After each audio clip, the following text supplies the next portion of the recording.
रहा था कि देखिए अब समय आ चुका है, भगवान भास्कर सूर्य नारायण कल उत्तरायण में आ रहे हैं। उत्तरायण में आने के बाद जो भी आपकी इच्छा मनोकामनाएं होगी निश्चित पूरा होगा।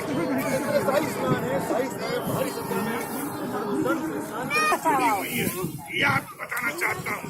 उसके बाद समुद्र मंथन के समय भी पाया जाता है कि मकर कोई ही यहाँ पे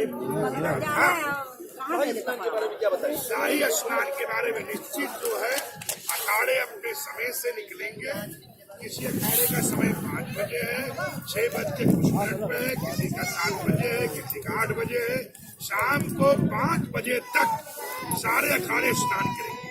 पहले मां निर्वाणी अखाड़ा स्नान करेगा, फिर अटल अखाड़ा स्नान करेगा, फिर नेजरी अखाड़ा स्नान करेगा, उसके बाद आनंद अखाड़ा स्नान करेगा, फिर जूना अखाड़ा स्नान करेगा, अवाहन अखाड़ा स्नान करेगा, अग्नि अखाड़ा स्नान करेगा, दशनामी संन्यासी अखाड़ा स्नान करेगा, ये उसके बाद किन्नर अखाड़ा स्नान करेगा।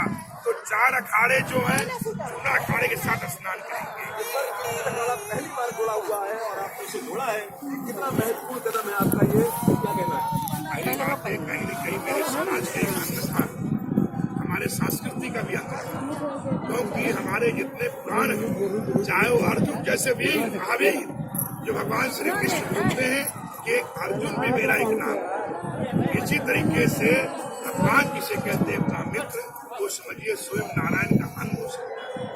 उसको भी कहीं न कहीं किसी दशा में, किसी श्राप के कारण, किसी और कारण से वो स्थिति प्राप्त हुआ था, उसका भी किन्नर का अपना पाठ अलग है।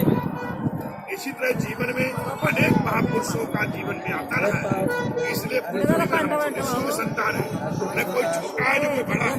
ये सब बाकी कुछ लोगों ने कहीं न कहीं हमारे पूर्वजों के द्वारा कुछ ऐसी कुछ व्यवस्थाएं थी, इसके सलाह पे कभी कभी सलाहकार जो होते हैं उत्थान भी करते हैं, कभी कभी सलाहकार विनाश।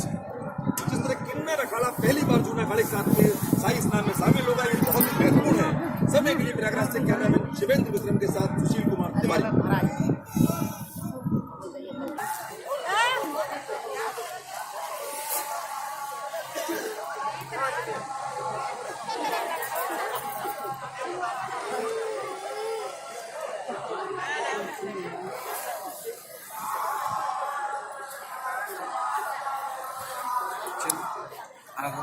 आपको नाम करते हैं तो फिर उधर जरा घूमते हैं।